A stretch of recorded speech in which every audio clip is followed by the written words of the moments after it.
How to open links. On Monday.com. You can do this in 7 steps. 1. Go to your Monday.com board. Open the board where links are added, either in task descriptions or column fields. 2. Locate the URL or link field.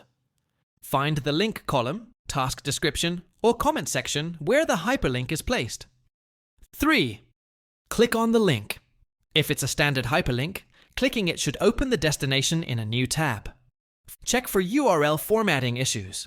If the link isn't opening, ensure it includes HTTP topo, res, or HTTPS, localbox at the beginning. 5. Try right-click and open in new tab. If clicking doesn't work, right-click on the link and choose Open in New tab. 6. Check browser, pop-up blockers. Some browsers block links from opening. Adjust browser settings to allow pop-ups from Monday.com. 7. Use the Open Item feature for attachments. If the link is attached as a file, click Open Item to preview it within Monday.com.